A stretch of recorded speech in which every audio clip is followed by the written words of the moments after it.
Hi masters, నమస్తే అండి. మనం అతీష ప్రజ్ఞావేదం బుక్ చదువుకుంటున్నాం కదా.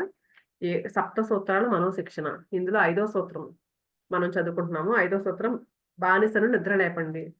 దానిలో నిన్న అవస్థాత్రయం అని దాని గురించి చెప్పుకుంటున్నాం కదండి. అవస్థాత్రయం అంటే రెండు చెప్పుకున్నాం మనం. ఏంటంటే ఫస్ట్ అవస్థ ఏంటి, అందులో అవస్థ ఏంటంటే మనం ఏదైనా ఒక పని చేసేసాం అనుకోండి, ఎవరినో తిట్టడమో కొట్టడమో చేసేసాము. చేసేసిన తర్వాత అయ్యో ఇదేంటి ఇలా ఎందుకు చేశానా అనుకుంటాం మనం. కానీ ఎరుకుతో ఉండండి, ఆ చేసే ముందే మీరు ఎరుకులోకి రండి అని ఫస్ట్ పాయింట్ చెప్పారు అవస్థాత్రయంలోను. ఆ తర్వాత రెండో పాయింట్ ఏంటి, మనం ఆలోచన వస్తది ముందు. ఆ కొట్టే ముందో, తిట్టే ముందో ఆలోచన వస్తది. అసలు మీరు ఆ పని చేసిన తర్వాత ఎరుకు రావడం కాదు, చేసే ముందే ఎరుకు రావాలనేది ఫస్ట్ పాయింట్. రెండో పాయింట్ ఏంటి, అసలు ఈ పని చేయాలని ఒక ఆలోచన మనసులో వస్తది. దాన్నే గమనించాలి. అది ఫస్ట్ అసలు దాని దగ్గరే పట్టుకోండి మీరు. ఆ ఆలోచననే పట్టుకోండి. అక్కడే ఆగిపోండి. ఆలోచన దగ్గరే ఆగిపోండి అని రెండవదండి. అదే ఇంకా చెప్తున్నాను. నిన్న మన పార్క్‌లో కూర్చుంటాం. మన ఆలోచనలు ఎలా ఉంటాయా అని చెప్తూ ఒక కుక్కని చూస్తాము. ఆ కుక్కని చూసేసరికి వెంటనే మన ఇంట్లో కుక్క చనిపోయిందని గుర్తొస్తది. చనిపోయిందనేసరికి అమ్మ గుర్తొస్తది. అమ్మ చనిపోయిందని గుర్తొచ్చి, అమ్మ గుర్తొచ్చేసరికి తండ్రి గుర్తు రావడం. ఇలా మన ఆలోచనలు ఎలా పట్టుకుని ఒకదాన్ని పట్టుకుని ఒకటి వెళ్ళిపోతూ ఉంటాయి. మనం ఏం ఆలోచిస్తున్నామో అనేది ఎరుక మనలో ఉండదు అని నిన్న చెప్పుకున్నాం కదండీ. ఇంకా ఈరోజు ఏం చెప్తున్నారంటే, అక్కడ పార్క్‌లో కూర్చున్నాం మనం. కూర్చునేసరికి ఈ కుక్క ఆలోచన వచ్చింది. కానీ ఆ కుక్క ఏంటి ఊరికే మొరుగుతుంది. దానికేం పని లేక మొరుగుతూ ఉందంతే. నేను అందరికంటే మిగిలిన కుక్కల కంటే గట్టిగా అరవగలనని, లేకపోతే మిగతా కుక్కల మీద తన ఐక్యతతో ఉన్నానని చాటుకోవడానికి మాత్రమే తనకు మొరుగుతుంది కుక్క అని చెప్తున్నారండి. ఇంక ఈరోజు ఏం చెప్తున్నారంటే, యూనిఫారాలు ధరించి తిరుగుతున్న వాళ్ళంటే కుక్కలకి ఎంతో కోపమంటండి. పోలీస్ వాళ్ళు కనిపించినా, పోస్ట్ మెన్ కనిపించినా, సన్యాసులు కనిపించినా వాటికి మహా కోపమొచ్చేస్తదంట కుక్కలకి.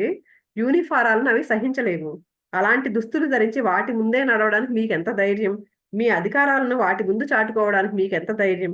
అందువల్లే కుక్కలను పోలీసులు లాంటి వాళ్ళు గమనించగానే చిర్రెత్తుకొస్తుంది. కుక్కలంటండి యూనిఫార్మ్ ధరించినోళ్ళు ఎవరైనా కనిపించారంటే వాళ్ళ మీదకి ఎళ్ళిపోతామేంటండి. వాళ్ళకి ఇష్టం ఉండదంట కుక్కలకి. అలాగే ఆ కుక్కని మీరు అక్కడ కూర్చున్నారు. ఆ కుక్కకి మీరు అక్కడ కూర్చున్నారు అన్న ఎరుక ఉండదు. మిమ్మల్ని ఉద్దేశించి అది మొరగడం లేదు.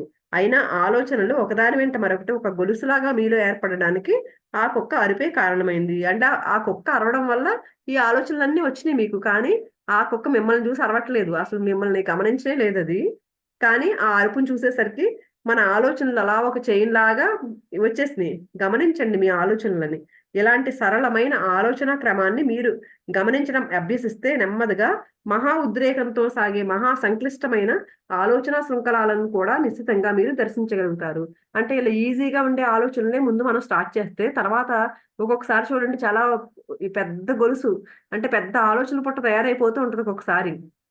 అప్పుడు దాన్ని కూడా మనం జాగ్రత్తగా గమనించగలుగుతామంటండప్పుడు. మీరు కోపోద్రిక్తులు కావచ్చు. ఈర్ష్య, అసూయలతో దహించుకుపోతూ, కుళ్ళిపోతూ ఉండవచ్చు. ఆ ఆవేశం తీవ్ర స్థాయిలో ఉన్నప్పుడే మీ ఆలోచనలు మీరు పట్టుకునే సామర్థ్యాన్ని కూడా మీరు సాధించి తీరాలి. ఉద్రేకంలో కూడా మీరు ఇరుకుతూనే ఉండగలిగేంత వరకు మీ అభ్యాస సాధనలను కొనసాగిస్తూనే ఉండాలి. ఇదే మీరు పడవలసిన రెండవ అవస్థ. రెండో అవస్థ ఏంటి, మనం ఎంత కోపమైనా రానివ్వండి.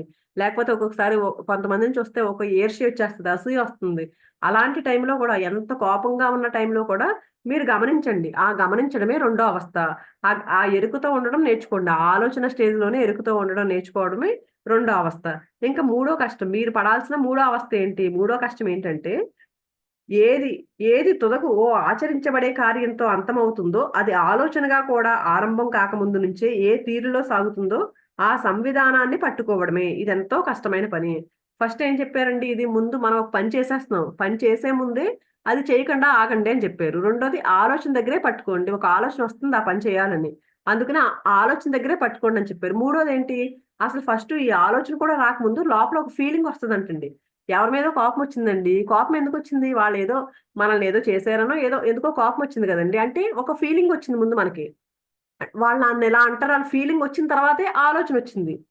ఒక ఎమోషనొచ్చింది. ఆ ఎమోషన్ తర్వాతే ఆలోచనొచ్చింది. అందుకని ఆ ఆలోచన కంటే ముందే ఈ అనుభూతి, ఈ ఫీలింగ్ ఏదైతే ఉందో దాన్ని పట్టుకోమంటున్నారండి. అది మూడో అవస్థ అంటండి. అది ఇది అంటే ఆలోచనగా కూడా ఆరంభం కాకముందే ఏ తీరులో సాగుతుందో దాన్ని పట్టుకోవడమే. ఇదెంతో కష్టమైన పని. ప్రస్తుతం అదెలా ఉంటుందో కూడా మీరు ఊహించలేరు. ఏదైనా ఒక ఆలోచనగా తయారవ్వక ముందు ఒక అనుభూతిగా మాత్రమే ఉంటుంది. ఓ విషయానికి ఈ 3 అంశాలే ఉంటాయి. అనుభూతి ముందు కలుగుతుంది, ఆ తర్వాత ఆలోచన వస్తుంది, చివరగా ఆచరణ జరుగుతుంది. ప్రతి ఆలోచనకు అనుభూతే మూలము అన్న విషయం మీకు తెలియకపోవచ్చు. అనుభూతి కలగకపోతే ఏ ఆలోచన అవతరించదు. అనుభూతే ఆలోచనగా సాక్షాత్కరిస్తుంది. ఆలోచనే ఆచరణగా సాక్షాత్కరిస్తుంది. అంతే కదండి. మనకి ఏదైనా ఆలోచన రావాలంటే ఒక సంఘటన చూస్తేనో, లేకపోతే ఏదో గుర్తొస్తేనో, లేకపోతే పక్కన వాళ్ళని ఏదో మనల్ని ఏమైనా అంటేనో, ఇలాంటప్పుడే కదా మనకి ఒక ఫీలింగ్ వచ్చి ఏంటి వీడెలా ఉన్నాడు అని ఆ ఫీలింగ్ తర్వాతే కదా మనకి ఆలోచన వస్తది. అందుకని ఆ ఫీలింగ్ ఎప్పుడైతే వస్తుందో, ఆ ఫీలింగ్ లేకపోతే ఆలోచన రాదంటండి. మనం ఎవరి గురించి పక్కనోళ్ళ గురించి పట్టించుకోలేదనుకోండి, మనకెలాంటి ఆలోచన రాదంట. ఊరికే ఒక సాక్షిలాగా చూస్తూ ఉన్నామనుకోండి ఎవరినైనా సరే, ఏ సంఘటనైనా కానీ, అప్పుడేంటి మనకెలాంటి ఫీలింగు లేదు. ఫీలింగ్ లేనప్పుడు ఇంకా ఆలోచన ఏముంటుంది? అందుకని ఆ అనుభూతి స్టేజ్‌లోనే మీరు పట్టుకోండి. అదే మూడో అవస్థ. ఇది చాలా కష్టం కానీ, అభ్యాసం సాధన ఎప్పుడైతే చేస్తామో ఖచ్చితంగా మనం సాధించగలమంటండి. ఎప్పుడైతే అనుభూతే ఎప్పుడూ ఆలోచనగా మారుతుంది కాబట్టి, ఆ ఆచరణ ఎప్పుడైతే ఆలోచనొచ్చిందో, ఆ ఆలోచనే ఆచరణ పెట్టేస్తున్నాం. ఇప్పుడు ముందు కోపమొచ్చింది, ఎవరి మీదో కోపమొచ్చింది. వాడు మనల్ని ఏదో అన్నాడు. వెంటనే ఫీలింగ్ ఏంటి ఇలా అన్నాడు అనే భావనొచ్చింది. వెంటనే దాన్ని ఆలోచనొచ్చేసింది. నన్నిలా అంటాడా? అన్న వెంటనే మనం వెంటనే తిట్టడం మొదలుపెడతాం మనం. అంటే ఫస్ట్ ఏంటి అనుభూతొచ్చింది. తర్వాత ఆలోచనొచ్చింది. ఆ ఆలోచనే కార్యరూపం దాల్చింది. పని జరిగిపోయిందక్కడ. తిట్టేసాం మనం గూడా. అందుకని ఆ తిట్టే దగ్గర ఎరుగుతూ ఉండమన్నారు. అక్కడ అక్కడ దానికంటే అది సాధించిన తర్వాత ఆలోచనే రావద్దని లాగా ఆలోచన దగ్గరే నేర్చుకోవాలి మనం.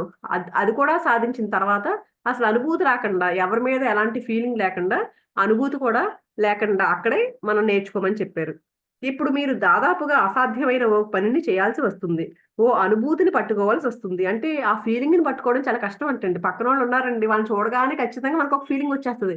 ఏంటి వీడు బావుంటే బాగున్నాడనో, బాగోకపోతే బాలేదనో, లేకపోతే ఎంత కోపంగా ఉన్నాడనో, నవ్వుతూ ఉన్నాడో, ప్రేమగా ఉన్నాడో, వెంటనే మనం ఏదోకటొచ్చేస్తది గదండీ! లేకపోతే ఒక పరిస్థితి కూడా ఒక సిట్యుయేషన్ ఏమన్నా జరిగినా కూడా మనం వెంటనే ఏంటి ఇలా ఉందిక్కడ ఆ ఫీలింగ్ అనేది ఆటోమేటిక్‌గా వచ్చేస్తది గదండీ! అందుకని ఈ అనుభూతిని పట్టుకోవాల్సి రావడం అనేది చాలా కష్టమైన పని. ఇలాంటి దాన్ని మీరెప్పుడైనా గమనించారా? మీకు ఆందోళనగా ఉంటుంది. ఆ ఆందోళనకు కారణం మాత్రం మీకు నిజంగా తెలియనే తెలీదు. ఆందోళనను కలిగించే ఏ ఆలోచనను మీరు చేస్తూ ఉండరు. ఒక్కొక్కసారి చూడండి మనకేమీ లేకుండానే ఎందుకో తెలియకుండా ఒక దిగులనేది ఉంటుంది మన మనసులో. కానీ అదెక్కడి నుంచొస్తుందో మనకు తెలీదు. ఏ ఆలోచన మనం చెయ్యట్ల ఆందోళన దానికి ఒక సంఘటన గురించి ఏదో గుర్తొచ్చి మనకేమీ లేకపోయినా సరే మనసులో ఆందోళనొస్తుందండి. ఎందుకొస్తుంది? దానికి మనకేమీ ఆందోళన లేదే ఇప్పుడు. నాకేం టెన్షన్స్ లేవు. కానీ ఎందుకో ఒక రకమైన దిగులుగా ఉంటుందని చాలా సార్లు చాలా మంది చెప్తూనే ఉంటాం గదండీ! అంటే మరి ఆ దిగులెందుకొస్తుందో అర్థం కాదు మీకు. నిష్కారణంగానే ఒక అలజడి మీలో రేగుతూ ఉంటుంది. అల్లకల్లోలం చేస్తున్న ఆవేదన ఎందుకో మీకు అర్థం కాదు. ఒక్కొక్కసారి ఇలా జరుగుతూ ఉంటది కదండీ! ఎందుకొస్తుందో తెలీదు. దిగులొస్తది. అక్కడ ఏమీ లేదు. దిగులు రావాల్సిన సంఘటన ఏమీ జరగలేదు. ఎవరో లేరు మన దగ్గర. కానీ అనుకోకుండా మనకి దిగులొస్తుంది. మీ అంతరంగం లోతుల్లో ఏదో ఆరంభం కాబోతూ ఉంది. ఏ అనుభూతో తన బలాన్ని క్రమంగా పుంజుకుంటుంది. కొన్నిసార్లు మీకెంతో దుఃఖం కలుగుతుంది. అంటే ఏదో ఫీలింగు బలంగా పుంజుకుంటుంది. ఇంకా ఎక్కువ అవుతూ ఉంది ఆవేదన. ఎంతో దుఃఖం కలుగుతుంది ఆ టైంలో. ఏ కారణము కనిపించట్లేదు కానీ. ఆ దుఃఖాన్ని ప్రేరేపించే ఏ ఆలోచనను మీరు చేసి ఉండరు. మనం ఏమి ఆలోచన చేయలేదు. అయినా సరే దుఃఖమొస్తుంది, దిగులొస్తుంది. ఎందుకొస్తుందో తెలీదు. అదెక్కడి నుంచొచ్చింది అంటే, మీ అంతరంగపు లోతుల్లోంచి ఏ అనుభూతో పైకొచ్చే ప్రయత్నాన్ని చేస్తుంది. అంటే లోపల ఎక్కడో ఉండిపోయిందంటండి మన లోపల. ఒక అనుభూతి, ఒక ఫీలింగ్ ఉండిపోయింది ఏదో. ఆ బాధాకరమైన ఫీలింగ్ ఏదో. అదేంటి పైకొచ్చే ప్రయత్నం చేస్తుందంటండి. తన బీజం నుంచి కొన్ని ఆకులు, మొలకలను నెమ్మదిగా పైకి పంపుతున్నదని దీని అర్థం. అంటే అక్కడ మిగిలిపోయింది ఒక ఫీలింగ్ అన్నమాట. మన లోపల ఎక్కడో అంతరంగంలో మిగిలిపోయింది ఒక ఫీలింగ్. ఇప్పుడు చూడండి మనం ఒక చెట్టుని కొట్టేసామనుకోండి, పూర్తిగా కొట్టేసామండి. కానీ లోపల ఎక్కడో దాని వేరు ఉంది. అది నెమ్మదిగా ఏం చేస్తది కొన్ని రోజులకి ఆ వేరు ఉంది కదా! అది పైకొచ్చి చిన్న చిన్నగా ఆకులు, మొలకలు నెమ్మదిగా పెరగడానికి ట్రై చేస్తది కదండీ! అలాగే మన లోపల అంతరంగం లోపల ఎక్కడో ఉందది. అది నెమ్మదిగా బీజం ఆ విత్తనం ఏదైతే విత్తనం మన లోపల మనం నాటి ఉంచుకున్నామో అది నెమ్మదిగా ఆ విత్తనంలోంచి కొన్ని ఆకులు, మొలకలు నెమ్మదిగా పైకి పంపుతుంది అని అర్థం అంటండి అప్పుడు. అంటే మనకేమి అప్పుడు దాని గురించి ఏమి ఆలోచన చేయకపోయినా మనకు దిగులొస్తుందంటే కారణం ఏంటి? మన లోపల నుంచి వచ్చిందనమాట అది. అందుకని ఆలోచనలు సాగుతున్నప్పుడు కూడా ఎరుకతో మీరుండగలగడం నిష్ణాతులైతే అచిరకాలంలోనే అనుభూతి స్వభావాంశాల్ని కూడా ఎరుకతో దర్శించగల పాటవాన్ని ప్రాప్తించుకుంటారు. అంటే ఆలోచన టైంలోనే మనం కానీ ఎరుకతో ఉండి దాన్ని పట్టుకున్నామంటేనంటండి అది సాధన చేసి దాన్నెప్పుడైతే సాధించామో అప్పుడు కొంతకాలంలోనే ఆ ఫీలింగ్స్‌ని కూడా పట్టుకోగలుగుతామంటండి. ఆ ఫీలింగొచ్చే టైంలోనే దాన్ని ఆపగలుగుతాం మనం. అనుభూతి, ఆలోచన, ఆచరణ. ఎప్పుడైతే అనుభూతి తర్వాత ఆలోచన, ఆ ఆలోచన ఎప్పుడైతే వచ్చిందో దాన్ని ఆచరణలో పెట్టేస్తాం మనం. అందుకని ఈ మూడింటితోనూ ఎరుకలో ఉండవలసి రావడమే అవస్థాత్రయం. దీనితో అధ్యయనం చేయడము అంటే అవస్థాత్రయాలు ఇవే. ఈ మూడే త్రయాలంటే అందుకని వీటి పట్ల ఎరుకుతో ఉండడమే, వీటిని సాధన చేయడమే మనం. తర్వాత మహాధర్మంలోని 3 అంశాలను స్వీకరించండి. తర్వాత పాయింట్ చెప్తున్నారండి. ఈ 3 అంశాలు అంటే అతిశ ఏం చెప్తున్నారు ఇప్పుడు? ఈ 3 కష్టాలను మీరు పడగలిగి, ఏ కష్టాలవి? ఫస్ట్ అనుభూతి, ఆలోచన, ఆచరణ. అయి అయిపోయింది. అది దాటేసాం మనం. అనుభూతులు కూడా పట్టుకుంటున్నాం. అప్పుడు ఏం చేయమంటున్నారు?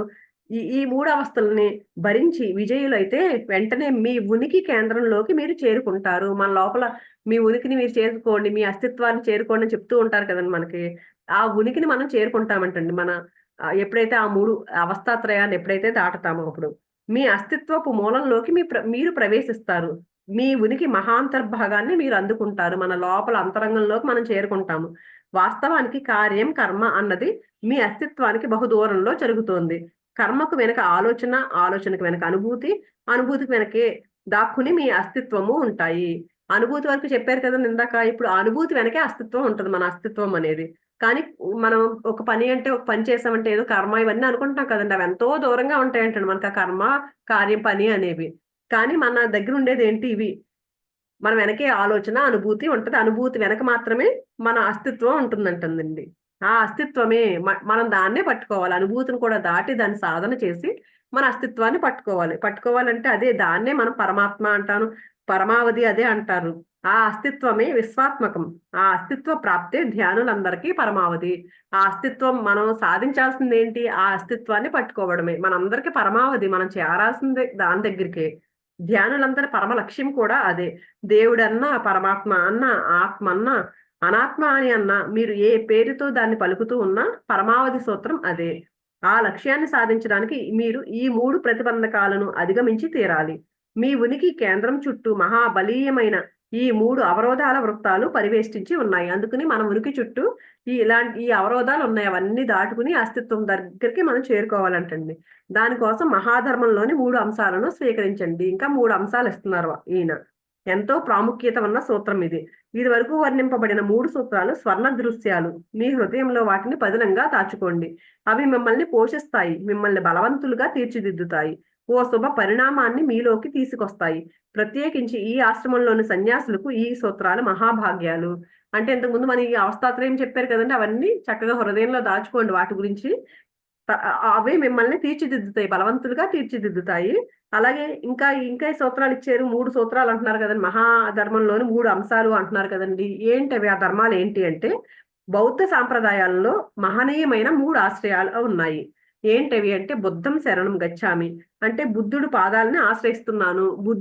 బుద్ధుడిని శరణు కోరుతున్నాను అని అంటండి ఒకటి. రెండవదేంటి సంఘం శరణం గచ్ఛామి. సంఘం పాదాలను ఆశ్రయిస్తున్నాను. బౌద్ధరామాన్ని శరణు కోరుతున్నాను. ధమ్మం శరణం గచ్ఛామి. ఏ మహాధర్మం బుద్ధుడిగా రూపం ధరించిందో, యావత్ మానవాళి అన్వేషించే పరమధర్మం ఏదో, ఆ మూర్తీభవించిన ధర్మాన్ని, సర్వజనహిత ధర్మాన్ని ఆశ్రయిస్తున్నాను. ధర్మం అంటే ఏంటండి? బుద్ధుడు ఏదైతే బుద్ధుడిగా మారిందో ఏ ధర్మం అయితే అది అలాంటిది. అలాంటి ధర్మాన్ని నేను ఆశ్రయిస్తున్నాను. సత్యాన్వేషికి అత్యంత అయిన అంశాలివి. ఈ 3 అంటే చాలా అవసరమైనవి. ఏంటి? బుద్ధం శరణం గచ్ఛామి, సంఘం శరణం గచ్ఛామి, ధమ్మం శరణం గచ్ఛామి. ఈ 3 అంశాలు అంటండి. పరమ గురువు, పరమాశ్రయము, పరమధర్మము ఈ 3 ఇవే.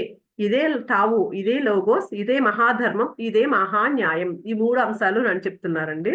ఇప్పటికే ముక్తులై ఉన్న వారిని ఆశ్రయిస్తే తప్ప అభివృద్ధి మీలో కలగడం దాదాపుగా అసాధ్యం. అంటే మనం ఈ దానికి చేరాలండి. మన పరమావధికి చేరాలి. చేరాలంటే ఎవరో ఒకళ్ళని ఆశ్రయించాలి. అంటే ఆ దారిలో ఎవరైతే ప్రయాణించారో ఒక గురువుని మనం ఆశ్రయించాలి. ఎందుకు? మనల్ని ఈజీగా తీసుకెళ్తాడు. అతను ఆల్రెడీ ఆ ముక్తి మార్గమే ప్రయాణించాడు. అతన్ని పట్టుకుని మనం ముందుకెళ్ళామంటే ఆ దారిలో ఈజీగా వెళ్తాం. ఎందుకంటే ఆయన ముందెళ్ళాడు కాబట్టి ఆయనకి ఎటు వెళ్తే కరెక్ట్‌గా వెళ్తామో అని తెలుసు. కరెక్ట్ దారి తెలుసు కాబట్టి మనల్ని ఆ గమ్యానికి ఈజీగా చేరుస్తాడు. అలా కాకుండా మనం ఎవరిని పట్టుకోకుండా మనం ఒక్కళ్ళమే నేను వెళ్ళిపోగలనని వెళ్ళామనుకోండి, ఎక్కడ దారి తప్పిపోతామో తెలీదు. అందుకని ఖచ్చితంగా మనకి ఈయన బుద్ధం శరణం గచ్ఛామి ఏం చెప్తున్నారు? ఎందుకంటేనండి ఎందుకు ఆశ్రయించాలి అంటే ప్రతిబంధకాలు కొన్ని కోట్లున్నాయి. అంటే ఎన్నో మనకు వెనక్కి లాగేవి బోలెడన్నున్నాయి. ప్రాపంచికత ఎంత అట్రాక్టివ్‌గా ఉంటది కదండీ మన దగ్గర. ప్రాపంచికతలో కూరుకుపోతాం మనం. అందుకని కొన్ని కోట్ల ప్రతిబంధకాలు ఉన్నాయి మనకి, వెనక్కి లాగేవి బోల్డన్ని ఉన్నాయి మనకి. అగాధాలు కోకొల్లలుగా ఉన్నాయి. అసత్య ద్వారాలు ఎన్నో తెరుచుకున్న ఆహ్వానిస్తూనే ఉన్నాయి. చూడండి, అసత్య ద్వారాలు అంటే కొంతమంది గుడికి వెళ్తారండి, ఇదే పరమావధి ఇదే పరమావధి అంటారంటే, గుడికి వెళ్ళడం తప్పు కాదు కానీ ఇంకా దానిలో ఉండిపోతారు వాళ్ళు. అంటే అలాంటివి చూసి ఇది తప్ప వేరే ఏమీ లేదు, ఇదే మోక్షం ఇదే మోక్షం అని ఆగిపోతారు అక్కడ. అందుకని అలాంటి అసత్య ద్వారాలంటే తెలియకుండా, మనకు తెలియకుండా ఎన్నో చోట్ల మనం ఆగిపోవచ్చు. మరులు గొలిపి పెడుతున్న ప్రలోభాలు ఎన్నో ఆకర్షిస్తూనే ఉన్నాయి. ఎన్నో రకరకాల ప్రలోభాలు, ఎంతో ఆనందంగా ఉండే ప్రలోభాలు బోల్డన్ని ఉన్నాయి మనకి. ఈ పరిస్థితుల్లో దారి తప్పిపోవడం ఎంతో సులువు. దారి బాగా తెలిసి ఆ బాటలో స్వయంగా నడిచి గమ్యం చేరిన వారి సహచర్యలను స్వీకరించి సమీకరించి సంప్రాప్తించుకోకపోతే మీరు ఆ పరమ పదాన్ని అందుకోవడం దాదాపు అసాధ్యం. అందుకని ఇన్ని ప్రతిబంధకాలు ఉన్నాయి, మనల్ని వెనక్కి లాగేసేవి ఇన్ని ఉన్నాయి. అవన్నీ దాటాలంటే ఖచ్చితంగా ఒక గురువు సహాయం తీసుకోవాలి. ఎప్పుడైతే గురువుని సంపూర్ణంగా విశ్వసించి శరణుజొచ్చి అలాంటి ముక్తుల చెయ్యి పట్టుకుని కలిసి నడిచి వెళ్ళకపోతే మీరు దారి తప్పిపోవడం ఖాయం. ఎవరైతే మనకంటే ముందు ఆ ముక్తి ద్వారం గుండా వెళ్ళారో వాళ్ళ చెయ్యి పట్టుకుని, వాళ్ళ మీద నమ్మకం ఉంచి, వాళ్ళ మీద విశ్వాసంతో ఎప్పుడైతే పూర్తిగా సరెండర్ అయిపోయే వాళ్ళకి ఎప్పుడైతే ముందుకెళ్తామోనండి, అప్పుడు ఖచ్చితంగా దారిలో వెళ్ళగలం. లేకపోతే దారి తప్పిపోతాం ఖచ్చితంగా అని చెప్తున్నారు. మనసు ఎన్నో ఊరించే విషయాలను కల్పిస్తుంది. అందుకే కదా మన మనసు ఇప్పుడు ప్రాపంచికంగా ఎన్నో ఉంటాయి మనకి ఆకర్షించే అంశాలు. వాటి వైపు మనసు అంటది, అది బాగుందిగా అటెళ్ళు అటెళ్ళు అని చెప్తూ ఉంటది మనకి మన మనసు. అవి ఎంతగానో మిమ్మల్ని ఆకర్షిస్తూ ఉంటాయి. బలీయమైన అయస్కాంతాల్లా అవి అటు ఇటు మిమ్మల్ని లాగుతూ ఉంటాయి. అంతకంటే మహాబలవంతమైన అయస్కాంత క్షేత్రాన్ని సొంతం చేసుకున్న వారి క్షేత్ర పరిధిలో ఆశ్రయాన్ని సంపాదించి వారితో కలిసి చరించకపోతే ఆ పరమ గమ్యాన్ని చేరుకోవడం అసాధ్యం. శిష్యరికం చేయడం అంటే ఇదే. అందుకు ఇదేంటి, ఈ ప్రాపంచికతంతా ఎలా ఉంటది, ఒక బలమైన అయస్కాంత క్షేత్రం లాగా మనం లాగుతూ ఉంటుంది. కానీ మన గురువు దగ్గర, మన గురువు చుట్టూ ఉన్న అయస్కాంత క్షేత్రం ఎలా ఉంటదంటే దీనికంటే బలంగా ఉంటది. అందుకుని ఆయన దగ్గరికి చేరి ఆ ఆయనతో కలిసి నడుస్తూ ఉంటే, ఆ గురువును పట్టుకుని ఈ బయట ఈ బాహ్యంగా ఉన్న అయస్కాంత క్షేత్రం కంటే బలంగా ఉంటది ఆయన దగ్గర. కాబట్టి ఆయన దగ్గరికి వెళ్ళి ఆయన చుట్టూ ఆయనతో కలిసి నడుస్తూ ఎప్పుడైతే ఉంటామో మనం ఆ గమ్యాన్ని చేరుకోగలుగుతాము. అంటే శిష్యరికం, గురువుతో శిష్యరికం చేయడం అంటే ఇదే. బుద్ధం శరణం గచ్చామి అంటే ఇక్కడ గురువుకు నేను సంపూర్ణంగా లొంగిపోతున్నాను అని అర్థం. బుద్ధం శరణం గచ్చామి అంటే ఆ గురువుకి శరణుచొచ్చి ఉంటాను నేను అని ఆ గురువును పట్టుకోమంటున్నారు, ఒక సరైన గురువుని. గురువు ఒక మహాబలీయమైన అయస్కాంత క్షేత్రం.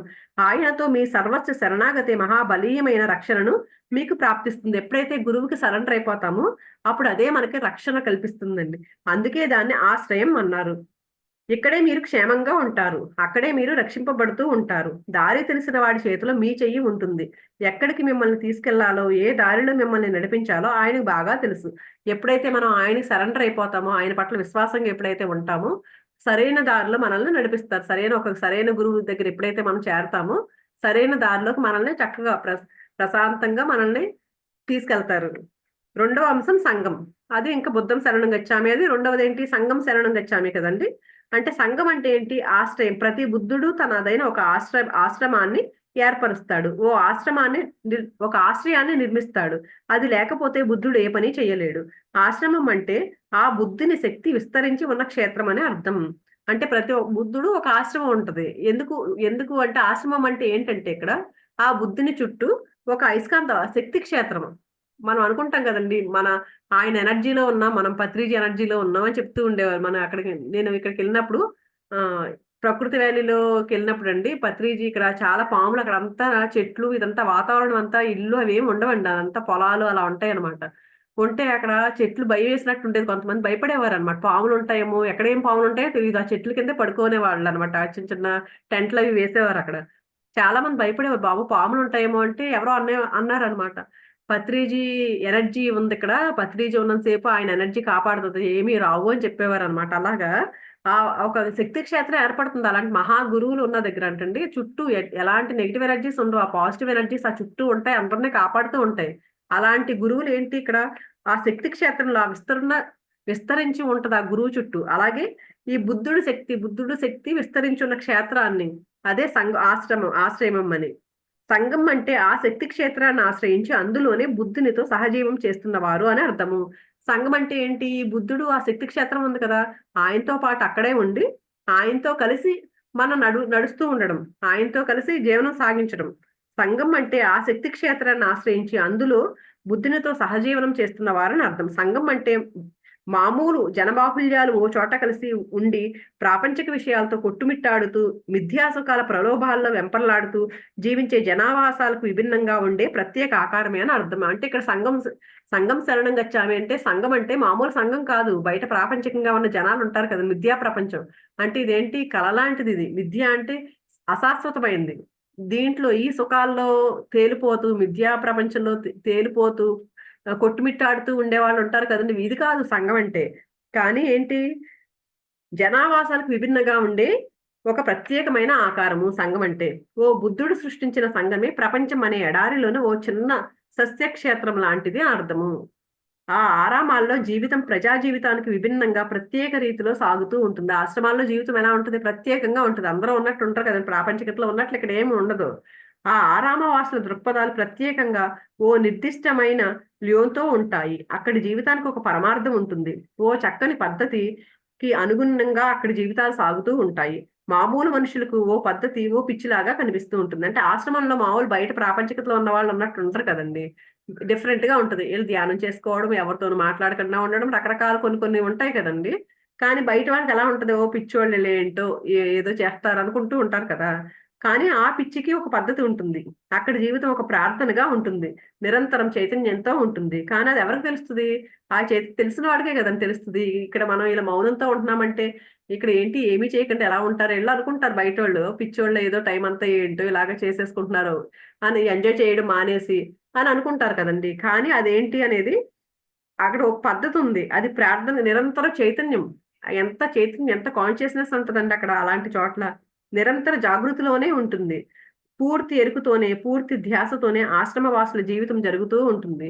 అక్కడ ఎప్పుడు ఎరుకుతోనే ఉంటారు, ఎప్పుడు ఎరుకుతానే ఉంటూ ఆ చైతన్యంతో కనెక్ట్ అయ్యి ఉంటూ అలా ఉంటారు అక్కడ ఆశ్రమ వాసులు. అక్కడి జీవితం యాదృచ్ఛికంగా ఏర్పడేది కాదు. ఒక నిర్దిష్ట లక్ష్యాన్ని సాధించాలన్న ఏకైక దీక్షతోనే, పూనికతోనే ఆశ్రమం జీవితం కొనసాగుతూ ఉంటుంది. ఓ నిర్దేశిత గమ్య ప్రాప్తి కోసమే ఆ జీవితం సాగుతుంది. ఎలా పడితే అలా పిచ్చిగా కొట్టుకుపోతున్న నది మీద దొంగల్లా ఆ జీవితం అస్తవ్యస్తంగా సాగదు. అంటే అక్కడ జీవితం ఎలా ఉంటుందంటే ఒక పద్ధతి ప్రకారం మనకి ఎలా ఒక గమ్యం కోసం వీళ్ళంతా ఎందుకు ఆ గమ్యం కోసం ప్రయాణిస్తూ ఉంటారు. అంతేగాని నదిలో దొంగలు చూడండి, ఎటు ఎటు వెళ్తూ ఉంటే, నీరు ఎటు వెళ్తూ ఉంటే అటు కొట్టుకెళ్తూ ఉంటాయి దొంగలు. అంటే అస్తవ్యస్తంగా ఎటు దారి తెలియదు వాటికి. నదిలో ఉన్న దొంగలకి దారి తెలియదు, అవి ఎటు వెళ్తాయో వాటికే తెలియదు. అలాగే అస్తవ్యస్తంగా ఉంటది ప్రాపంచికంగా. కానీ ఇక్కడ ఆశ్రమంలో ఎలా ఉంటారు, ఒక గమ్యం ఏంటో ఖచ్చితంగా తెలుసు వీళ్ళకి. ఎలా వెళ్ళాలి, ఎలా వెళ్తే సరైన మార్గంలో వెళ్తాం మనం, ఆ ముక్తి మార్గాన్ని చేరుకుంటాం మనం అనేది ఖచ్చితంగా తెలిసి వాళ్ళు సరైన దారిలో సరైన జీవితం సాగుతూ ఉంటుంది అక్కడ. మూడవ అంశం అది సంఘం శరణం గచ్చామి, దానికి శరణు చొచ్చమని రెండవ పాయింట్. మూడవది ఏంటి, ధర్మం శరణం గచ్చామి అంటే ధమ్మం అంటే సత్యం. బుద్ధుడు సత్యానికి రెండు విధాలుగా ప్రతీకగా ఉన్నాడు. సత్యాన్ని ఆయన రెండు రీతులలో బహిర్గతం చేస్తున్నాడు. మొదటి పద్ధతి సంతోషించడం, మాటలతో వెల్లడించడం. రెండవ పద్ధతి తన అస్తిత్వంతో ఉండడం, కేవలం ఉంటూ మౌనంతోనే ప్రబోధించడం, తన ఉనికితోనే, మాటలు లేకుండా భాషించడం. అంటే రెండు రీతుల్లో చెప్తున్నాడంట బుద్ధుడు, సత్యాన్ని రెండు రీతుల్లో ప్రబోధిస్తున్నారంట. ఫస్ట్ ఏంటి, సంతోషించడం, ఎప్పుడూ ఆనందంగా ఉండడం. అలాగే మాటలతో చెప్పడం. ఫస్ట్ స్టేజ్ లో ఏంటండి, మాటలతో చెప్తారంటండి. కానీ రెండోది ఏంటి, కేవలం అస్తిత్వంతో ఉండడం, ఏమి చెప్పక్కర్లేదు, జస్ట్ ఇలా మౌనంతో ఉండగానే చూడండి ఆ లోపల నుంచి ఆలోచనలు అలా వెళ్ళిపోతుంది ఆటోమేటిక్ గా, ఆయన ఏమన్నాడో మనకు తెలుస్తుందంటండి. అలాగా రెండవది మౌనంతోనే ప్రబోధించడం. ఆయన ఏమి మాట్లాడ్డు, కానీ ఆయన చెప్పేవన్నీ మనకు ఆయన ఏం చెప్తున్నాడో అర్థమైపోతుంది అనమాట. తన ఉనికితోనే, మాటలు లేకుండా భాషించడం. అక్కడ ఆయన ఉన్నాడంతే, బుద్ధుడు ఉన్నాడంతే, ఆ ఉనికితోనే మాట్లాడగలుగుతాడంటండి. రెండో దాంట్లో మాటలు ఉండని సంభాషణ ఒక శక్తి ప్రసారంగా సాగుతుంది. అంటే ఆయన ఎనర్జీ ఇటు పాస్ అవుతుంది, మన వైపు పాస్ అవుతుంది అనమాట. నోటితో ఉచ్చరిస్తూ చేసే సంభాషణలు సత్యబోధలో ప్రాథమిక తరగతులు మాత్రమే. అంటే ఫస్ట్ లెవెల్ అంటండి అది. నోటితో చెప్పే, ఇప్పుడు కొన్ని చెప్తారు కదండి, వాళ్ళు చెప్పాల్సిన కొన్ని బుద్ధుడు చెప్పే కొన్ని సూచనలు అవి ఇస్తూ ఉంటారు కదా, అవన్నీ ఏంటి ఫస్ట్ లెవెల్ అంతే. నోటితో చెప్పేవన్నీ ఫస్ట్ లెవెల్ అంటండి. సత్యార్థిని నిర్మించడానికి అవి దోహదం చేస్తాయి. ఫస్ట్ మనం తీసుకురావాలి కదా, ఫస్టే మనకి ఏమి తెలియకుండా ఎనర్జీస్ మనం తీసుకోలేం కదా ఫస్ట్ లెవెల్లో. అందుకని నోటితో చెప్తూ ఉంటారు. సత్యార్థిని సత్యాన్ని స్వీకరించేందుకు, తగిన ఉన్నతికి చేర్చేందుకు మాత్రమే అవి శిక్షణను అందించే సహాయం చేస్తాయి. అంటే ఈ మార్గంలోకి తీసుకొచ్చే టైంలో ఫస్ట్‌లో మాత్రం అలా దాన్ని ఈ మార్గంలోకి రావడానికి సహాయం చేస్తూ ఉంటాయి అవి. గురువు ముఖతః బోధిస్తున్న విషయాలను ప్రీతితో స్వీకరిస్తూ గ్రాహ్యం చేసుకుంటున్న సత్యార్థి అంచెలంచెలుగా వేగంగా ఎదిగి గురువు మౌనంతో అందించే సత్యాన్ని అందుకునే సామర్థ్యాన్ని సంప్రాప్తించుకుంటాడు. ఫస్ట్ ఎప్పుడైతే ఆ మాటలతో ఎప్పుడైతే వినడం స్టార్ట్ చేశారో, ఎప్పుడైతే ఆ మాటలు తీసుకుని ఆ సత్యాన్ని నేర్చుకోవడం స్టార్ట్ చేసిన తర్వాత నెమ్మది నెమ్మదిగా ఆయన మాట్లాడకపోయినా సరే అది రిసీవ్ చేసుకునే పవర్ వాళ్ళకొస్తదంటండి. తర్వాత నెమ్మది నెమ్మదిగా ఆ సామర్థ్యం అనేది వాళ్ళకొస్తదంటండి. ఆ రిసీవ్ చేసుకోగలిగే కెపాసిటీ వస్తుంది వాళ్ళకి. శక్తి ప్రసారంగా సాగే సత్య బోధ సత్యార్థిని అవ్యక్తంలోకే చేరుస్తాయి. గురువు నుంచి ప్రసరిస్తున్న ఆ శక్తి ప్రసారాన్ని అందుకోవడానికి సత్యార్థికి ఎంతో అచంచలమైన విశ్వాసం గురువు పట్ల ఉండాలి. సత్యార్థి అంటే సత్యాన్ని కోరుకునేవాడండి. సత్యం కోసం ఆరాటపడే అతననమాట. అతనికి ఎప్పుడైతే ఆ శక్తి ప్రసారం ఎప్పుడైతే తీసుకున్నాడంటే అవ్యక్తం అదే కదా! మనం వెళ్ళాల్సిన పరమావధి అని చెప్తున్నారు కదా! అక్కడికి చేరాలంటే ఏంటంటే గురువు పట్ల చాలా విశ్వాసం, నమ్మకం ఉండాలంటండి. గురువుతో పాటు మీరెక్కడికో వెళ్తున్నారని మీకు తెలుస్తూనే ఉంటుంది. కానీ ఎక్కడికి వెళ్తున్నారో మాత్రం తెలిసే అవకాశం ఉండదు. ఏ మహత్తో గంభీరంగా ప్రాప్తిస్తోందని తెలుస్తూనే ఉంటుంది. కానీ ఆ మహత్వం ఏమిటో వర్ణించి చెప్పే భాష మీకుండదు. అంటే గురువుతో ఎక్కడికో వెళ్తున్నాం. ఏం నమ్మకంతో వెళ్ళిపోవాలి ఆయన వెంట. ఎక్కడికెళ్తున్నాం అనేది మనకు తెలీదు. కానీ వెళ్తూనే ఉంటాము. అలా దాన్ని గుర్తించే ఏ పరిజ్ఞానము మనకుండదు. మీలో ఉండదు. పదబంధాల్లో ఇరుక్కోని సత్యంలోకి మీరు ప్రవేశిస్తూ ఉంటారు. ఎక్కడికెళ్తున్నాము అనేది మనకేం తెలీదంటండి. కానీ ఎక్కడికో వెళ్తున్నాము. అది ఒక సత్యంలోకి అంటే పక్కన ఏ బంధాల్లోకి ఇరుక్కొని సత్యంలోకి వెళ్తున్నాం అనేది మాత్రం మనం మనం అందులో ప్రవేశిస్తూ ఉంటామంటండి. అంటే మనం ఎక్కడికెళ్తున్నామో తెలీదు. అక్కడ ఏముందో జ్ఞానం తెలీదు. అయినా సరే ఏ బంధాల్లోనూ ఇరుక్కొని సత్యంలోకి మనం ప్రవేశిస్తామంటండి. బుద్ధుడు ధమ్మాన్ని, సత్యాన్ని 2 విధాలుగా ప్రవచిస్తున్నాడు. మాటలు ఉపయోగించి ముందుగా విద్యార్థులతో మాట్లాడుతున్నాడు. మౌనంతో ఏ మాటలు లేకుండా శక్తి ప్రసారం ద్వారా సత్యార్థులతో సంభాషిస్తున్నాడు. ఈ పరిబోధ ఇలా కొంతకాలం జరిగిన తర్వాత ఒక మహా ఐక్యత, ఓ ఏకత్వం ఏర్పడుతుంది. ఆ ఏకత్వ ప్రాప్తి సంభవించిన తరుణంలో మాటలు ఉండవు, శక్తి ప్రసారాలు జరగవు. గురువు ఉండడు, విద్యార్థి, సత్యార్థులు ఉండరు. ఏకత్వం మాత్రమే అక్కడ ఉంటుంది. అంటే ఫస్ట్ లెవెల్ ఏంటండి, మాటలతో ఉపదేశిస్తాడాయన. తర్వాత రెండో లెవెల్ ఏంటి? మాటలు అవసరం లేదింక. అది ఆ స్టేజ్ దాటేసారు. సెకండ్ లెవెల్ వచ్చేసరికి ఏమైంది? ఓన్లీ ఎనర్జీ పాస్ అవుతూ ఉంటది. ఈయన ఎనర్జీ అటు ఆ శక్తి ప్రసారం ద్వారా సూచనలు ఇస్తా ఉంటాడు ఆయన సందేశాలు. కానీ తర్వాత స్టేజ్‌లో ఏంటంటేనంటండి అది కూడా దాటిన తర్వాత ఏకత్వం ఇద్దరిలో ఒకే అందరూ అంటే నేనేంటో నువ్వు అదే అనే ఏకత్వం వచ్చేస్తుందంటండి అప్పుడు. ఆ టైంలో ఇంక శక్తి ప్రసారాలు మాటలు ఉండవు. శక్తి ప్రసారాలు కూడా ఉండవు. ఇంక అవసరం ఉండదంటండి శక్తి ప్రసారాలు. ఎందుకంటే ఆయనలో ఉన్నదే మనం కదా! ఒకటే ఏకత్వం వచ్చేసిందక్కడ. అందుకని ఏకత్వం మాత్రమే అక్కడ ఉంటుందంటండి. బోధించిన వాడు, స్వీకరించిన వాడు ఇద్దరూ మాయమైపోయి విలీనం చెంది ఒక్కటే అయిపోతారు. అక్కడ బుద్ధుడు లేడు, శిష్యుడు లేడు. ఇద్దరు ఒకటే అయిపోయారు. ఏకత్వంలోకొచ్చేసారు. సత్యార్థి గురువును ఒక నీడలాగా అంటిపెట్టుకుని ఏకత్వాన్ని అందుకుంటాడు. ఇద్దరిలోనూ స్వపర భేదాలు ఎంత మాత్రమూ ఉండదు. అంటే ఇద్దరిలో నేను, నువ్వు ఈ భేదాలన్నీ పోతాయంటండి. అప్పుడు ఏకత్వంలోకి చేరుకున్నాం గదా! ఇంకా భేదం లేదనమాట. అందరూ ఒకటే. అందరిలో ఉన్నదే ఆ ఆత్మే అని చెప్తారు కదా! ఇద్దరికీ అవినాభావ సంబంధమే ఉంటుంది. ఇద్దరి మధ్య ఏ విభజన సాధ్యం కాదు. ఇంకే విభజన ఎక్కడ ఉంటదండి ఏకత్వంలోకొచ్చేసిన తర్వాత. సత్యార్థి అభివృద్ధికి 3 స్థితులు ఇవే. విద్యార్థి, సత్యార్థి, ఏకత్వ ప్రాప్తి. నాశనం చేయకూడని ఈ మూడింటిని ధ్యానించండి. బుద్ధం, సంఘం, ధర్మం. నాశనం చేయకూడని ఈ మూడింటిని ధ్వంసం చేయాలనే ప్రయత్నాలనే చేస్తూ ఉండవచ్చు. సత్యాన్ని ప్రేమించేవాళ్ళు, సత్యాన్ని అన్వేషించేవాళ్ళు, జ్ఞానార్తితో తప్పించేవాళ్ళు ఎప్పుడూ ఈ మూడింటిని రక్షించే, కాపాడుకునే ప్రయత్నాలనే చేస్తూ తమ సర్వశక్తుల్ని, సర్వయుక్తుల్ని దానికోసమే వినియోగిస్తూ ఉంటారు. ఎవరైతే సత్యాన్ని ప్రేమిస్తారో, సత్యం కావాలని కోరుకుంటారో వాళ్ళు ఈ మూడింటిని ఏమేంటంటే ఫస్ట్ బుద్ధం శరణం గచ్చామి ఒక మంచి గురువుని పట్టుకోవాలి. తర్వాత సంఘం శరణం గచ్చామి అంటే ఆ ఆశ్రమంలో ఆ గురువు చుట్టూ ఆయన ఎనర్జీలో ఆ శక్తి క్షేత్రంలోనే ఉంటూ ఆయన చెప్పినట్లే వింటూ తర్వాత ధమ్మం శరణం గచ్చామి అంటే ఆయన ఆయనతో పాటే చివరి ఆయనతో లీనమయ్యేంత వరకు ఏకత్వం వచ్చేంత వరకు ఆయనతో పాటు ఎప్పుడైతే అలా ఉంటారంటండి ఎవరు దీన్ని ఈ సత్యాన్ని ప్రేమించేవాళ్ళు దానికోసం అన్వేషించేవాళ్ళు. ఎన్ని సార్లు బుద్ధుళ్ళు అవతరించినా, ఎన్ని రూపాలుగా అవతరించినా ప్రపంచం ఎందుకిన్ని ప్రతిబంధకాలను, అవాంతరాలను వారి కోసం సృష్టిస్తోంది? బుద్ధులు కృష్ణుడిగా, క్రీస్తుగా, అతీషాగా, తిలోపాగా, తరాహాగా మరే రూపంతోనైనా అవతరించవచ్చు. బుద్ధత్వం అంటే ఎరుకుతోనే ఉండమని, జాగృతితోనే మేలుకునే ఉండమని అర్థం. ఆ ఎరుక ఎప్పుడు నిద్ర లేచినా యావత్ ప్రపంచము వెంటనే దానిపై శత్రుత్వాన్ని ప్రకటిస్తుంది. ఎందుకు ఆ వైరం? ప్రపంచం ఎప్పుడూ నిద్రనిస్తూనే ఉంటోంది కాబట్టి. అంటే బుద్ధుడు అంటే మనం చూడండి, బుద్ధుడు ఏం చెప్పారు అప్పట్లో? నేనే బుద్ధుడిని కాదు, నాకంటే ఎంతో మంది ముందున్నారు బుద్ధుళ్ళు. ఎంతో మంది బుద్ధుళ్ళు నా ముందు ఉన్నారు. అలాగే నా తర్వాత కూడా ఎంతో మంది బుద్ధుళ్ళు ఉంటారు అని చెప్తారు. కానీ ఎవరి కాళ్ళే యూనిక్ అంటారు కదండీ! ఎవరి స్పెషాలిటీ వాళ్ళది. ఒక్కొక్కళ్ళు ఒక రకంగా ఉంటారు. పత్రిజియన్ కూడా బుద్ధుడు అనే చెప్పేవారు. అలాగే ఇప్పుడు బాబా ఉన్నారనుకోండి, ఆయన ఒక రకం బుద్ధుడు. ఒక్కొక్కళ్ళు ఒక రకం ఒక ఒక్కొక్కళ్ళు ఒక్కొక్క రకంగా ఉంటారు. ఒక్కొక్కళ్ళు ఒక్కొక్కటి బోధిస్తూ ఉంటారు. అందరూ బుద్ధుళ్ళే. ఈ అతీష ఏంటి, కృష్ణుడు, క్రీస్తు వీళ్ళందరిని కూడా బుద్ధుడే అని చెప్తున్నారండి. వీళ్ళంతా ఎందుకు మనల్ని ముందుకు తీసుకెళ్ళడానికి జన్మ తీసుకొనొచ్చారు వీళ్ళంతా. కానీ మనం ఏంటంటే ఈళ్ళేం చెప్తున్నారు మనతో, ఎవరు చెప్పినా సరే ఒక్కొక్కళ్ళు ఒక్కొక్క రీతిలో చెప్తారు. ఎవరు చెప్పినా జాగృతితో ఉండండి, ఎరుకుతో ఉండండి, మేలుకుని ఉండండి, మీరు చేసే పనులు ఏం చేస్తున్నారో జాగ్రత్తగా గమనించుకుంటూ ఉండండి. ఎవరు చెప్పినా ఇదే చెప్తారు. కానీ ఎప్పుడు ఏ బుద్ధుడొచ్చినా సరే ముందు యావత్ ప్రపంచము శత్రుత్వాన్నే ప్రకటిస్తుంది. అంతే కదండీ! సాయిబాబా ఏంటి, క్రీస్తునేమో సిలువేశారు. ఓషోని కూడా అలాగే కదండీ! ఓషో కూడా ఇలాగే ఆయన మీద కూడా నిందలు చాలా చేశారు. తర్వాత బాబాను కూడా అంతే కదా! ఫస్ట్‌లో అందరూ చాలా మంది వ్యతిరేకిస్తారు. ఆయన దగ్గర విలన్స్ చాలా మందుంటారు. ఇలా ప్రతి ఒక్కళ్ళు ఏంటంటే ఎప్పుడైతే ఒక బుద్ధుడు అవతరించాడో, బుద్ధుడంటే బుద్ధుడి పేరొకటే కాదు. బుద్ధుడు కూడా సిద్ధార్థుడు బుద్ధుడయ్యాడు. ఇవన్నీ ఈ జ్ఞానం అంతా తెలుసుకొని సిద్ధార్థుడే బుద్ధుడయ్యాడు కదండీ! అలాగే వీళ్ళంతా కూడా అందరూ శత్రుత్వం, ఫస్ట్ సంఘం ఏం చెప్పి ప్రకటిస్తుందండి? శత్రుత్వాన్నే ప్రకటిస్తుంది. ఎందుకు అంటే ఈ వైరం ఎందుకు? వీళ్ళందరి మీద ఎందుకు వైరం ప్రకటిస్తుందంటే, ఎప్పుడు ప్రపంచం అంతా వీళ్ళేమని చెప్తున్నారు? మేలుకునే ఉండమని చెప్తున్నారు. కానీ ప్రపంచం అంతా ఎలా ఉంది? ఎప్పుడు నిద్రపోతూనే ఉంటుంది కాబట్టే ఈ శత్రుత్వం ఉంటుంది అందరి మీద. అరబ్బీ సామెత ఒకటుంది. బానిసను నిద్ర లేపకండి. తాను స్వేచ్ఛాజీవిననే కలలు కంటూ ఉండొచ్చు. కాబట్టి బానిసను నిద్ర లేపకండి. తాను స్వతంత్రుడినని బానిస కాడని కలగంటూ ఉండవచ్చు కాబట్టి.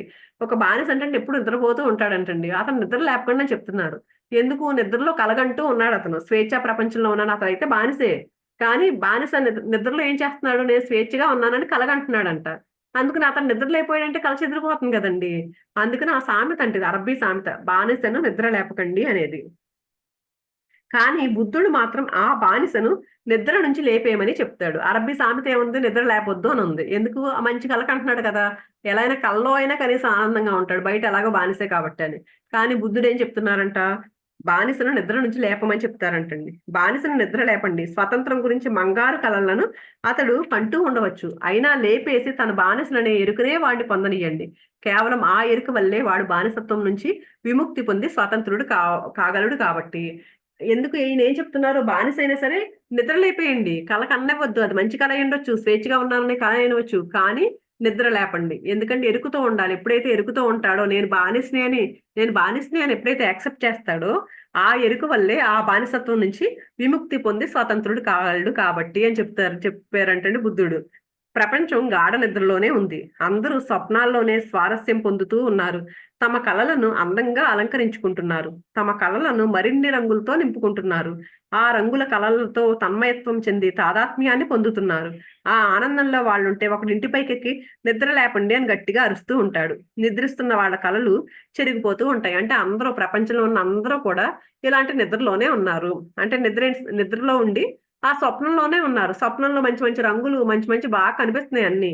అందుకని ఎవడో ఒకడు పైకెక్కి నిద్ర లేకుండా నడుస్తూ ఉంటాడంట. వాళ్ళకు కోపాలొచ్చేస్తాయి. ఎందుకు? నిద్ర నుంచి లేవడం వాళ్ళకిష్టముండదు.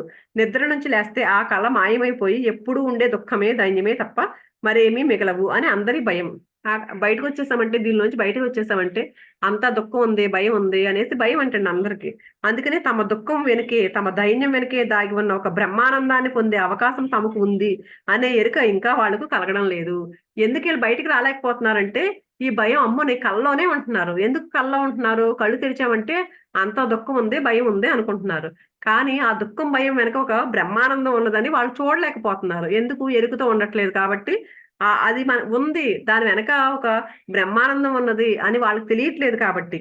అందువల్లే ఎప్పుడు నిద్రలోంచి లేచినా, ఏ మాత్రం స్పృహ కలిగినా, ఎప్పుడు కలిగినా తమ దుఃఖమే, తమ దైన్యమే వాళ్ళకి దర్శనమిస్తుంది. ఎందుకు? ఆ బ్రహ్మానందం ఉందని వాళ్ళకి తెలియట్లేదు కాబట్టి ఎప్పుడు నిద్ర లేచినా ఆ దుఃఖము, ఈ భయము ఇలాంటివే వాళ్ళకి కనిపిస్తున్నాయి.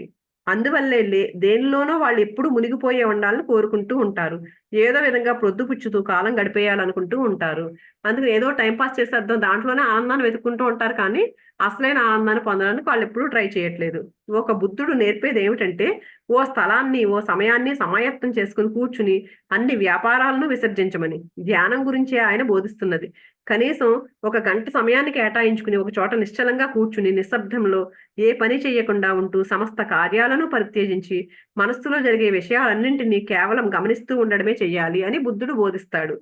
మొదట్లో అది దుఃఖపూరితంగానే ఉంటుంది. ఫస్ట్‌లో నిజంగానే ఒక గంట కూర్చోవాలంటే చాలా కష్టం కదండీ! ధ్యానంలో అన్ని పనులు వదిలిపెట్టేసి ప్రశాంతమైన చిత్తంతో కూర్చోండి. ఏ ఆలోచన చేయకండా అని చెప్తే ఫస్ట్‌లో మనకు చాలా కష్టం. కానీ సాధన చేసే కొలది మనం టైం పెంచుకుంటూ చక్కగా కూర్చోగలం.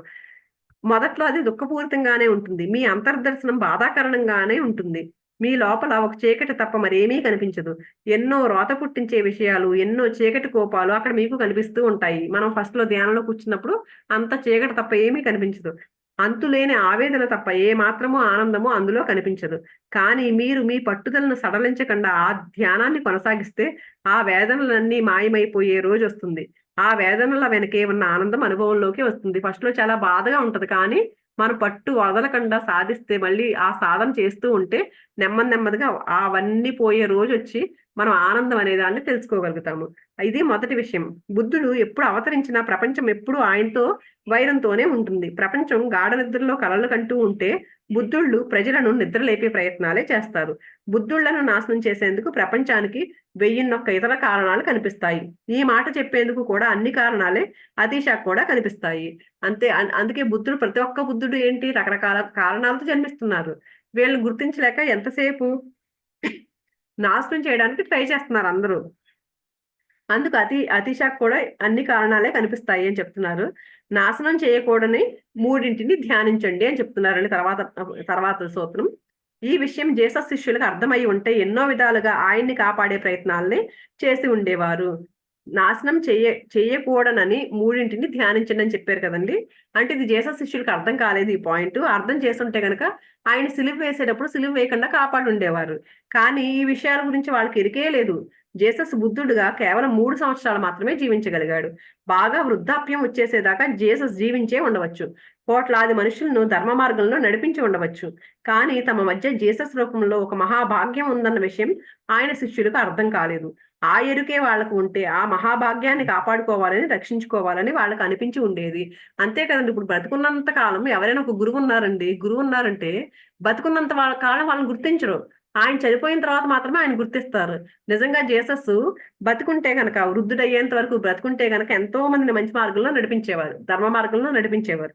కానీ ఆ ఎరుకే లేదు వీళ్ళ శిష్యులు ఎవరికీ ఆ ఎరుక లేదు. అందుకని చెప్పేసి ఆయన కాపాడుకోవాలని ఆళ్ళకి అనిపించలేదు ఆ టైంలో.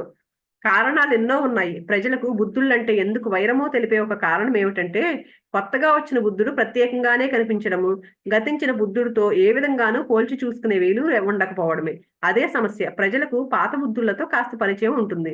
ఆ పరిచయం అతి నెమ్మదిగా వారిలో ఏర్పడి ఉంటుంది. మళ్ళీ కొత్త బుద్ధుడు వాళ్ళ మధ్యకొచ్చినప్పుడు అతడెంతో ప్రత్యేకంగా పాత బుద్ధుడికి ఎంతో విభిన్నంగా ఉండడం వల్ల, తాము ఊహించుకున్న బుద్ధుడిలాగా ఇప్పటి బుద్ధుడు కనిపిస్తూ ఉండకపోవడం వల్ల ఆయనను వాళ్ళు గుర్తించలేరు. వచ్చిన వాడు బుద్ధుడే అని వాళ్ళు నమ్మరు. అంటే బుద్ధుడు ప్రతిసారి వస్తూ ఉంటారు. కానీ వచ్చినప్పుడల్లా పాత బుద్ధుడు అలవాటు పడ్డారు వాళ్ళు. ఒక పాత బుద్ధుడికి అలవాటు పడ్డారండి. బుద్ధుడంటే ఇలాగే ఉండాలి. ఫిక్స్ అయిపోతారు. ఇప్పుడు కొత్త బుద్ధుడు వేరే బుద్ధుడొచ్చాడు. ఈయన వేరే రకంగా బోధిస్తున్నాడు. ఒకే నాలెడ్జ్ బోధించడం. కానీ ఆయన ఒక రకంగా బోధించాడు. ఆయన ఒక రక ఆయన్ని నమ్మారు. నమ్మిన తర్వాత ఆయన ఎళ్ళిపోయాడు. కొత్త బుద్ధుడొచ్చారు. ఈయన నమ్మాలంటే ఈళ్ళకి నమ్మరు. ఎందుకు నమ్మరు? ఆ బుద్ధుడిలాగా లేడు గదా! అలా అనుకుంటారనమాట. అందుకు గుర్తించరు. ఈ బుద్ధుడని గుర్తించరు. ఈ వచ్చిన కొత్త ఆయన్ని ఈయన బుద్ధుడే అయినా కూడా ఈయన్ని గుర్తించరు. మహావీరుడిని బాగా తెలుసుకొని ఉన్నవాళ్ళు ఒక బుద్ధుడిగా నన్నెలా గుర్తించగలరు? నేను నగ్నంగా నిలబడలేను కదా! జీసస్‌ను చూసిన వాళ్ళు అతీషాను బుద్ధుడిగా ఎలా గుర్తుపట్టగలరు? అతీష ఎవరి రోగాలు కుదుర్చడం లేదు. చనిపోయిన వాళ్ళను పునర్జీవితుల్ని చేయడం లేదు. గుడ్డి వాళ్ళకి మళ్ళీ దృష్టి తెప్పించడం లేదు. అతీష పూర్తిగా విభిన్నమైన ఒక బుద్ధుడు. అంటే ఇప్పుడు జీసస్ చూడండి ఎవరినో ఒక గుడ్డి అతన్ని కళ్ళు తెప్పిస్తాడు జీసస్. అతనంట నీ వల్లే మీ దగ్గరకొచ్చాను కాబట్టే నేను కళ్ళొచ్చినియి నాకని చెప్తాడు. కానీ నా మీద ఉన్న విశ్వాసమే నీకు కళ్ళు తెప్పించిందని చెప్తారు అప్పుడు జీసస్. అంటే జీసస్ లాగా అతీష ఎవరికీ కళ్ళు తెప్పించలేదు. అలాగే చనిపోయిన వాళ్ళని పునర్జీవితం చేయలేదు. కానీ అతీష ఒక పూర్తి విభిన్నం. జీసస్ వేరే ఒక రకం బుద్ధుడు.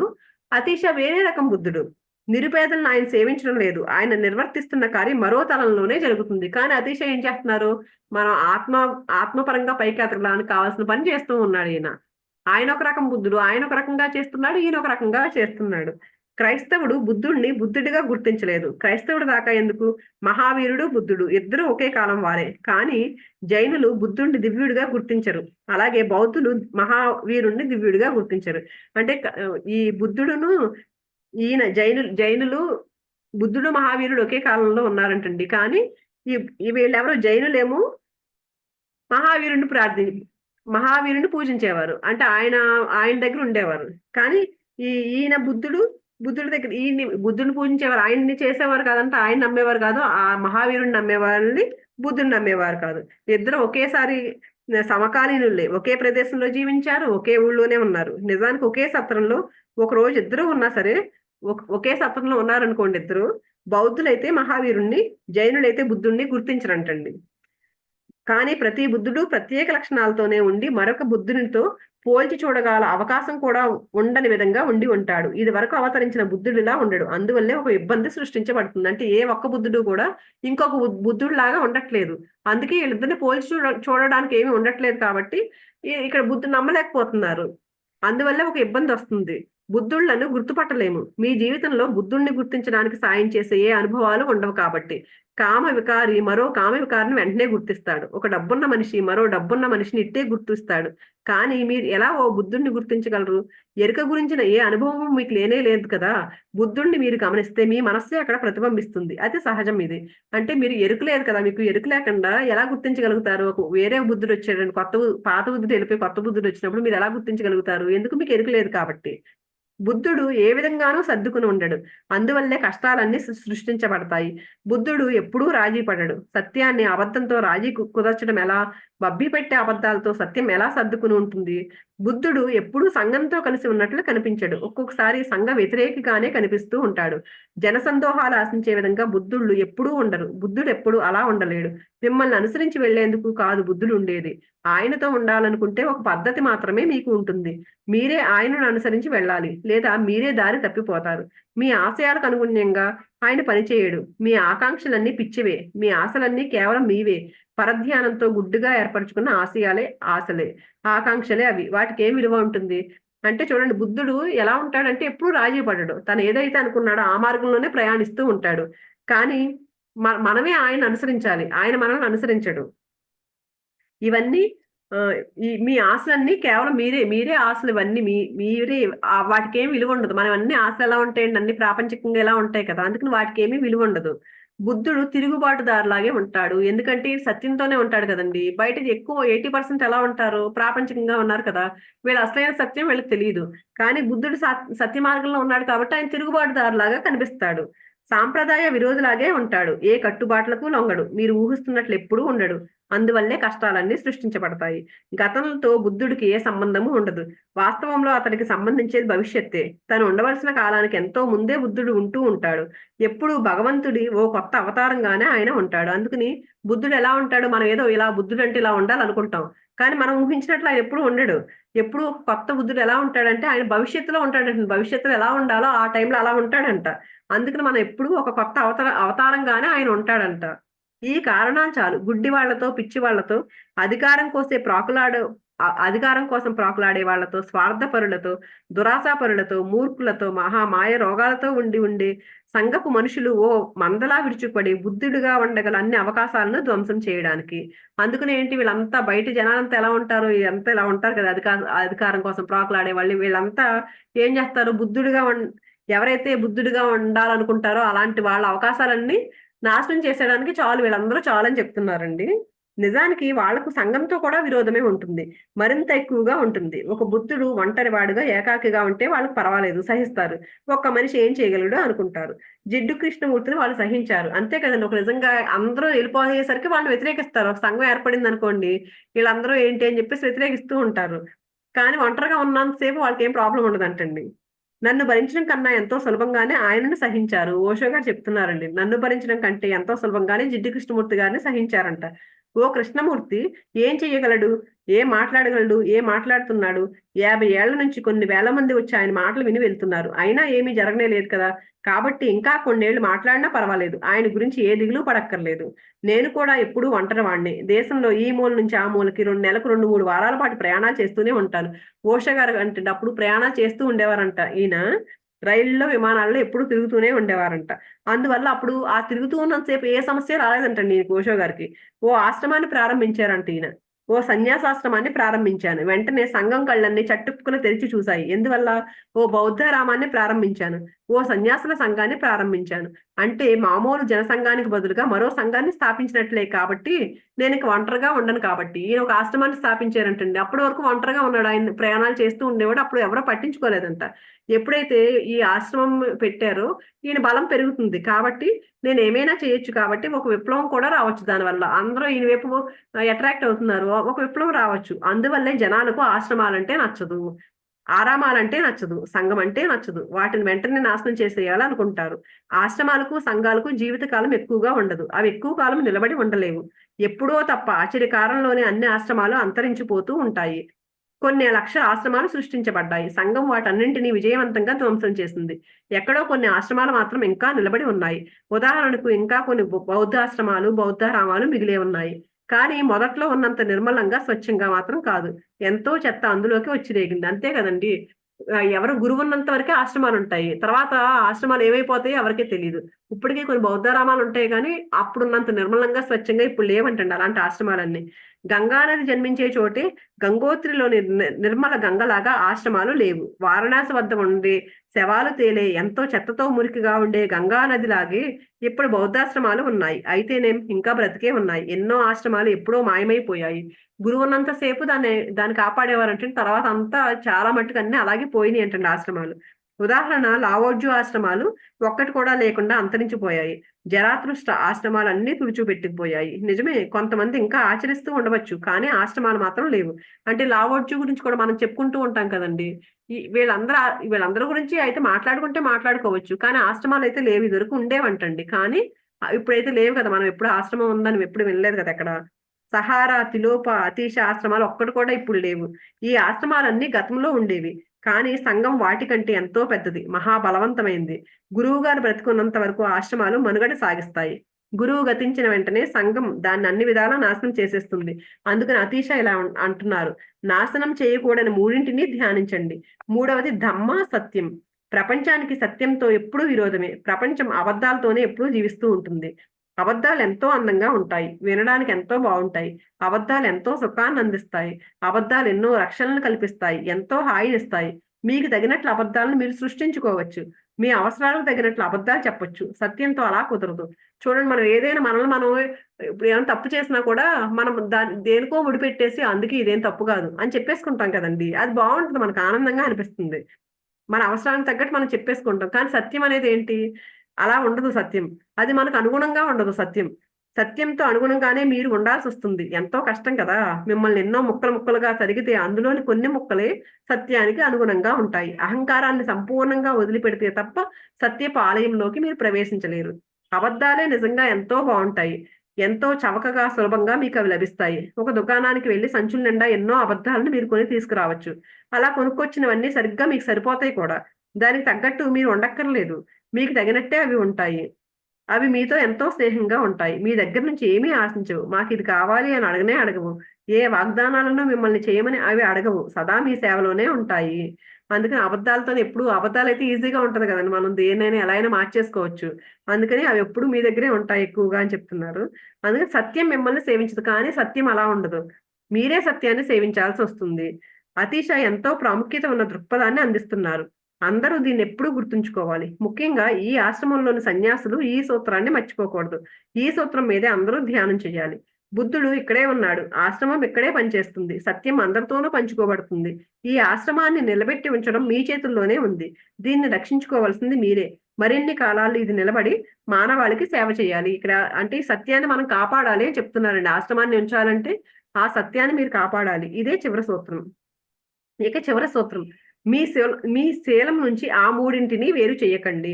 ఇదే మీ శీలంగా ఉండాలి. ఇదే మీ మతంగా ఉండాలి. బుద్ధుడిని సేవించడం, సంఘాన్ని సేవించడం, ధర్మాన్ని సేవించడం. కేవలం ఇది మాత్రమే మీ శీలంగా తయారవ్వాలి, కేవలం ఇది మాత్రమే మీ మతంగా తయారవ్వాలని చివరి సూత్రం చెప్తున్నారండి. అంటే ఏంటి, ఏ మూడింటిని వేరు చేయొద్దు అంటున్నారండి?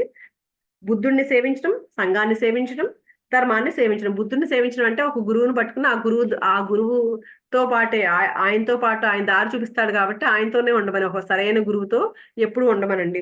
బుద్ధుడిని సేవించడం, అలాగే సంఘాన్ని సేవించడం, ధర్మాన్ని సేవించడం. ఇవే మన శీలంగా తయారవ్వాలంట. మన ప్రవర్తనలు ఈ 3 కంపల్సరీ మనలో ఉండాలంటండి. అప్పుడు ఇదే ఒక మతంలాగా, మన మతంలాగా ఇదే అలా తయారవ్వాలంటండి. ఇది 5th పాయింట్ ఇక్కడితో అయిపోయిందండి. మిగిలింది తర్వాత చెప్తున్నాము. థ్యాంక్ యూ సో మచ్ అండి.